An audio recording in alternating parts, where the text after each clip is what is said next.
Sir, ಬಹಳ ಸೊಗಸಾಗಿ ಮಾತನಾಡಿದ್ರಿ. ಇದು ಒಂದು ರೀತಿಯಲ್ಲಿ ಎಲ್ಲರನ್ನೂ ಮತ್ತೊಮ್ಮೆ ಪರಿಚಯ ಮಾಡ್ದಂಗೆ ಇತ್ತು.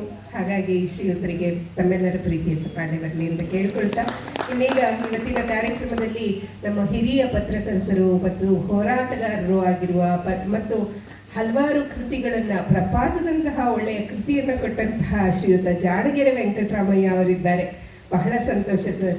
ಹಿರಿಯ ಜೀವ ನಿಜವಾಗಿ ಅವರಿಲ್ಲಿ ಈ ವೇದಿಕೆಯಲ್ಲಿ ಬಂದ ಕೂಡಲೇ ಆ ಹೊತ್ತಿನಿಂದ ಇಲ್ಲಿಯವರೆಗೂ ಅದೇ ಉತ್ಸಾಹವನ್ನು ಇಟ್ಕೊಂಡು ನಮ್ಮೆಲ್ಲರನ್ನ ಪ್ರೋತ್ಸಾಹ ಮಾಡೋರು ಅವರು. ಇವತ್ತು ನಮ್ಮ ವೇದಿಕೆಯಲ್ಲಿರೋದು ಬಹಳ ಸಂತೋಷ. ನಿಮ್ಮ ನುಡಿಗಳು ಈ ವೇದಿಕೆಗೆ ಸರ್.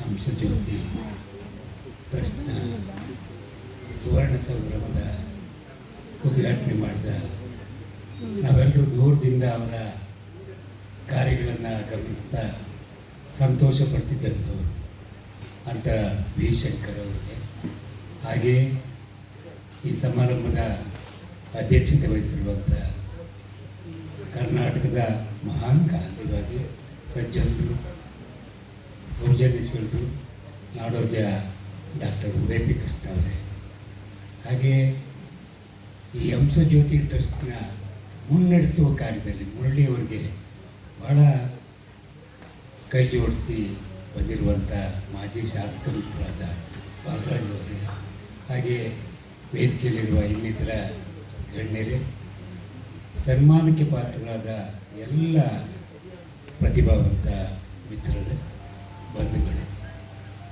50 ವರ್ಷ ಆದಾಗ ಸಾಮಾನ್ಯವಾಗಿ ಒಬ್ಬ ವ್ಯಕ್ತಿ ಸಂಸ್ಥೆಯನ್ನು ಮುನ್ನಡೆಸುವಾಗ ಸ್ವಲ್ಪ ಸುಸ್ತಾದಂಗೆ ಕಾಣ್ತಾರೆ. ಇವತ್ತು ಮುರಳಿಯವರು ಮಾತಾಡುವಾಗ ಸ್ವಲ್ಪ ಆಯಾಸ ಆದಂಗೆ ಕಾಣ್ತು. ಬಹುಶಃ ಅವ್ರಿಗೆ 50 ವರ್ಷದ ಹಾದಿ ಇದೆಯಲ್ಲ, ಅದಷ್ಟು ಸುಲಭದ್ದಲ್ಲ ಅನ್ನೋದು ಅವ್ರಿಗೆ ಮನವರಿಕೆ ಆಗಿದೆ. ಆದರೆ ನಮ್ಮ ಹಿರೇಮಠರು ಮಾತಾಡಿದ ಮಾತಿದೆಯಲ್ಲ, ಅವ್ರಿಗೆ ನಾವು ಯಾವ ಕಾರಣಕ್ಕೂ ಈ ಸಂಸ್ಥೆ ನಿಲ್ಲೋದಕ್ಕೆ ಬಿಡಲ್ಲ, ಮುನ್ನಡೆಸ್ಕೊಂಡು ಹೋಗ್ತೀವಿ ಅನ್ನೋದಿದೆಯಲ್ಲ, ಅದ್ಭುತವಾದಂಥ ಭರವಸೆಯನ್ನು ಕೊಟ್ಟರು. ಹಾಗಾಗಿ ಹಂಸಜ್ಯೋತಿ ಒಂದು ಶತಮಾನವನ್ನು ಕಾಣುತ್ತೆ ಅನ್ನುವ ಆಶಾಭಾವನೆ ನಮ್ಮದೆಲ್ಲರದ್ದು ಆಗ್ತಾಯಿದೆ. ಸೊ ನಾನು ಮುರಳಿಯವರು ಆಗಲೇ ಹೇಳ್ದಂಗೆ 30-35 ವರ್ಷದ ಗೆಳೆತನ. ಈ 50 ವರ್ಷದ ಸುವರ್ಣ ಸಂಭ್ರಮಕ್ಕೆ ಬರುವ ಮುಂಚೆಯೇ 1-2 ವರ್ಷಗಳ ಕಾರ್ಯಕ್ರಮದಲ್ಲಿ ನಾನು ಭಾಗಿಯಾಗಿದ್ದೆ. ಅದು ನನ್ನ ಭಾಳ ಪುಣ್ಯದ ಕೆಲಸ ಅಂತ ನಾನು ಭಾವಿಸ್ತೀನಿ. ಇವತ್ತು ನಾನು ಆರಂಭದಲ್ಲಿ ಬಂದು ಈ ಗಾಯನ ಸಂಭ್ರಮವನ್ನು ನೋಡಿದೆ. ಈ ನಮ್ಮ ಸವಿತಕ್ಕಾಗ್ಬೋದು, ನಾಗಶ್ರೀಯವರಾಗ್ಬೋದು, ನಮ್ಮ ಬಾಲರಾಜ್ ಅವರು ಹಾಡಿದ್ರು, ಅನ್ನದಾನಿಯವರು ಹಾಡಿದ್ರು. ಆ ಥರದ ಹಾಡುಗಳನ್ನ ಕೇಳಿ ಎಷ್ಟು ಒಂದು ರೀತಿ ರಿಫ್ರೆಶ್ ಆದವು ಅಂದರೆ, ಒಂದು 3-4 ತಿಂಗಳು ನಮಗೇನು ತೊಂದರೆ ಆಗಲ್ಲ, ಆರೋಗ್ಯ ಆಗಲಿ ಮತ್ತೊಂದಾಗಲಿ ಏನೂ ತೊಂದರೆ ಆಗಲ್ಲ ಅಂತ. ಈ ಥರದ ಒಂದು ಸಂಭ್ರಮವನ್ನು ಅನುಭವಿಸೋದು ಕೂಡ ಒಂದು ಪುಣ್ಯ ವಿಶೇಷ ಅಂತ ನಾನು ಭಾವಿಸಿದ್ದೀನಿ. ಆದರೆ ನಮ್ಮ ರಾಜಧಾನಿ ಬೆಂಗಳೂರಿನ ಜನರಿಗೆ ಇದು ಅರ್ಥ ಆಗ್ತಿಲ್ವಲ್ಲ. ಒಂದು ಹಂಸಜ್ಯೋತಿ ಅಂತ ಒಂದು ಸಂಸ್ಥೆ 50 ವರ್ಷವನ್ನು ಕಂಡಿದೆ.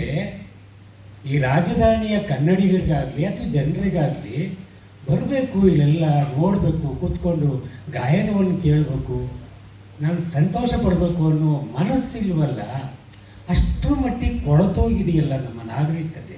ಭಾಳ ಬೇಸರ ಆಗುತ್ತೆ, ನೋವಾಗುತ್ತೆ. ಯಾಕೆಂದರೆ ನೀವು ಗಾಯನ ಸಂಭ್ರಮ ಒಂದು ಕಡೆ, ಇನ್ನೊಂದು ದೃಶ್ಯ ವೈಭವ ಇತ್ತಲ್ಲ, ಜನಪದ ದೃಶ್ಯ ವೈಭವ, ಅದನ್ನು ಸೃಷ್ಟಿ ಮಾಡಿದ್ರಲ್ಲ ಈ ವೇದಿಕೆಯಲ್ಲಿ. ನೀವು ಮತ್ತೊಮ್ಮೆ ಸೃಷ್ಟಿ ಮಾಡೋದು ಸಾಧ್ಯವಾ? ಅದನ್ನು ಕಾಣೋಕ್ಕೆ ಸಾಧ್ಯವ? ಎಲ್ಲಾದರೂ ವಿಡಿಯೋದಲ್ಲಿ ನಾವು ನೋಡ್ಬೋದಷ್ಟು ಬಿಟ್ಟರೆ ಪ್ರತ್ಯಕ್ಷವಾಗಿ ನೋಡೋಕ್ಕೆ ಸಾಧ್ಯವ? ಅಂಥದ್ದೊಂದು ಸಂಭ್ರಮವನ್ನು ಸೃಷ್ಟಿ ಮಾಡಿದ ಹಂಸಜ್ಯೋತಿ ಸಂಸ್ಥೆಗೆ ನಾವು ನಿಜಕ್ಕೂ ಧನ್ಯವಾದವನ್ನು ಹೇಳಬೇಕು, ಚಿರಋಣಿಗಳಾಗಬೇಕು. ಸುಸ್ತಾಗಬೇಡಿ ಮುರಳಿಯವರೇ. ಯಾಕೆಂದರೆ ಒಂದು ಸಂಸ್ಥೆಯನ್ನು ಮುನ್ನಡೆಸುವಾಗ ಭಾಳ ಕಷ್ಟ ಇರುತ್ತೆ. ಅದರೊಳಗೆ ಏಕ ವ್ಯಕ್ತಿ ಸಂಸ್ಥೆ ಉಳಿತವೆ ಭಾಳ ಕಾಲ, ಹಲವಾರು ಜನ ಸೇರಿ ಸಂಸ್ಥೆ ಕಟ್ಟಿದ್ದಿದೆಯಲ್ಲ, ಭಾಳ ಕಷ್ಟ. ಮತ್ತು ಅನೇಕ ನಮ್ಮ ಪ್ರಸ್ತಾವ ಉದ್ಘಾಟನೆ ಭಾಷಣದಲ್ಲಿ ವಿ ಶಂಕರ್ ಅವರು ಅದನ್ನು ಸ್ಪಷ್ಟವಾಗಿ ಹೇಳು, ಭಾಳ ಸ್ಪಷ್ಟವಾಗಿ ಎಂತೆಂಥ ಸಂಸ್ಥೆಗಳನ್ನ ಕಂಡಿದ್ದೆ ಮತ್ತು ಹೇಗೆಲ್ಲ ಆಗೋಗ್ಬಿಟ್ಟವೆ ಇತಿಹಾಸದಲ್ಲಿ ಅನ್ನೋದು ಕೂಡ ಹೇಳಿ ಈ ಸಂಸ್ಥೆ ಬಗ್ಗೆ ಹೆಮ್ಮೆ ಪಟ್ಟರು. ಹಾಗಾಗಿ ಇಂಥವರೆಲ್ಲರ ಸಹಕಾರ ಮತ್ತು ನಾವೆಲ್ಲರೂ ಇದ್ದೀವಿ, ಇವತ್ತಿಗೂ ಕೂಡ ಬದುಕಿದ್ದೀವಿ. ನಾನು ಬೆಂಗಳೂರಿಗೆ ಬಂದು 62 ವರ್ಷ ಆಗಿದೆ. 62 ವರ್ಷ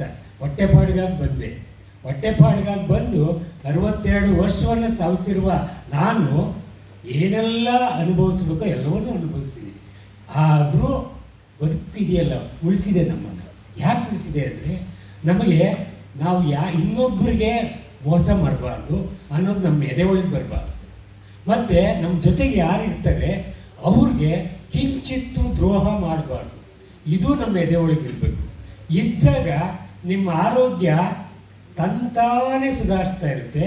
ನೀವು ಹೊಟ್ಟೆ ಕಿಚ್ಚು ಪಡೋದು, ಯಾರಿಗಾದ್ರೂ ಕೇಳು ಬಯಸೋದು, ಮತ್ತು ಅಸೂಯೆ ಪಡೋದು, ದ್ವೇಷ ಕಾರೋದು, ಜಾತಿ ಮತ ಪಂಥಗಳ ಹೆಸರಲ್ಲಿ ದ್ವೇಷ ಕಾರೋದಿದೆಯಲ್ಲ, ಅದು ನಮ್ಮ ಆರೋಗ್ಯವನ್ನು ಅದೇ ತಿಂದಾಕುತ್ತೆ. ಹಾಗಾಗಿ ನಮ್ಮ ಆರೋಗ್ಯ ಚೆನ್ನಾಗಿರ್ಬೇಕಾ, ಶುಗರ್ ಬೇಡವಾ, BP ಬೇಡವಾ, ಮತ್ತೊಂದು ರೋಗ ಬೇಡವಾ ಅಂದರೆ ಮೊದಲು ಎಲ್ಲರನ್ನೂ ಪ್ರೀತಿಸುವ ಮನಸ್ಸಿರಬೇಕು. ಹಾಗಾಗಿ ನಮ್ಮ ಹಂಸಜ್ಯೋತಿಯ ಮುರಳಿ ಇದ್ದಾರಲ್ಲ, ಅದು ಕನ್ನಡದ ಇನಿಷಿಯಲ್ ಮುರಳೀಧರ ಇದೆಯಲ್ಲ, ನೀವು ಸದಾ ನಗ್ತಿರ್ತಾರವರು. ವೇದಿಕೆಯಲ್ಲಿ ನಮ್ಮ ನಾಡೋಜವರು, ನಮ್ಮ ವಿ ಶಂಕರ್ ಅವರು ಕೂಡ ಅವ್ರ ಮುಖದಲ್ಲಿ ಅವ್ರಿಗೂ ಸಿಟ್ಟು ಬರಲ್ಲ ಅಂತ ಅನಿಸುತ್ತೆ. ಆದರೆ ಅವ್ರ ಕಾರ್ಯಾಚರಣೆ ಮಾಡಿದ್ದಿದೆಯಲ್ಲ, ಅದು ಅದ್ಭುತ. ಅವರು ಇನ್ನಷ್ಟು ಕಾಲ ಬೆಂಗಳೂರು DC ಆಗಿದ್ದಿದ್ರೆ ಬಹುಶಃ ಇವತ್ತು ಮಂತ್ರಿಗಳಿದ್ದಾರಲ್ಲ, ಕೃಷ್ಣ ಬೈರೇಗೌಡರು, ಈ ಫುಟ್ಪಾತನ್ನು ಎಲ್ಲ ತೆರವು ಮಾಡಿಸ್ತಾರಲ್ಲ, ಅಂಥ ಕಾರ್ಯಾಚರಣೆಗಳು ನೀವಿಬ್ಬರು ಜೊತೆಗೂಡಿದ್ರೆ ಬಹುಶಃ ಬೆಂಗಳೂರು ಇಷ್ಟು ಸಂಪೂರ್ಣವಾಗಿ ರಿಪೇರಿ ಆಗ್ತಿತ್ತು ಅನ್ನೋದು ನನ್ನ ಭಾವನೆ. ಹಾಗಾಗಿ ಆದರೂ ಕೂಡ ನಿಮ್ಮಂಥವ್ರ ಪ್ರೇರಣೆಯಿಂದ ಅನೇಕ ಅಧಿಕಾರಿಗಳು ಇವಾಗಲೂ ಇದ್ದಾರೆ ಅನ್ನುವ ಮಾತನ್ನು ಹೇಳ್ತಾ, ನನಗೆ ಅಪರೂಪಕ್ಕೆ ಕೆಲವಾರು ವರ್ಷಗಳ ನಂತರ ಈ ಕಾರ್ಯಕ್ರಮಕ್ಕೆ ಬನ್ನಿ ಅಂತ ಹೇಳಿ ಕಾರ್ಯಕ್ರಮಕ್ಕೆ ಕರೆದ್ರು. ಭಾಳ ಸುಸಂಸ್ಕೃತವಾದ ಅಪರೂಪದ ಕಾರ್ಯಕ್ರಮ ಇದು. ಅವಿಸ್ಮರಣೀಯ ಅಂದರು ನಮ್ಮ ಶಂಕರ್ ಅವರು. ಅದಕ್ಕೂ ಮೀರಿದ ಕಾರ್ಯಕ್ರಮ ಮಾಡಿದ್ದೀರಿ. ಇಲ್ಲಿ ನೋಡಿ, ಇಲ್ಲಿ ಕಾರ್ಯಕ್ರಮ ನಿರ್ವಹಣೆ ಮಾಡ್ತಿದ್ದಾರಲ್ಲ ಆ ತಾಯಿ, ಎಷ್ಟು ಸ್ಫುಟವಾಗಿ ಕನ್ನಡವನ್ನು ಮಾತಾಡ್ತಾರೆ ಅಂದರೆ, ಕನ್ನಡಿಗರೇ ಕೊಲ್ಲುವ ಕಾಲದಲ್ಲಿ ಕನ್ನಡಿಗರೇ ಕನ್ನಡವನ್ನು ಕಲಿಯದ ಕಾಲದಲ್ಲಿ, ಭಾಳ ಧಿಕ್ಕರಿಸುವ ಕಾಲದಲ್ಲಿ, ಪರಭಾಷಿಕರು ಭಾಳ ವರ್ಷದ ನಂತರ ಈ ನಾಡ ಭಾಷೆ ಕನ್ನಡವನ್ನು ನಾವು ಕಲಿತ್ರೆ ಮಾತ್ರ ನಮಗಿಲ್ಲಿ ಬದುಕು ಅನ್ನೋ ವಿಚಾರವನ್ನು ಅರ್ಥ ಮಾಡ್ಕೊಳ್ತಿರುವ ಸಂದರ್ಭದಲ್ಲಿ ಈ ಕಾರ್ಯಕ್ರಮ ನಮ್ಮೆಲ್ಲರ ಕಣ್ಣು ತೆರೆಸಿದೆ ಅನ್ನುವ ಮಾತನ್ನು ಹೇಳ್ತಾ, ಇದು ಶತಮಾನವನ್ನು ಕಾಣಲಿ ಅನ್ನುವ ಆಶಯವನ್ನು ವ್ಯಕ್ತಪಡಿಸಿ ನನ್ನ ಮಾತುಗಳನ್ನು ಮುಗಿಸ್ತೀನಿ. ನಮಸ್ಕಾರ.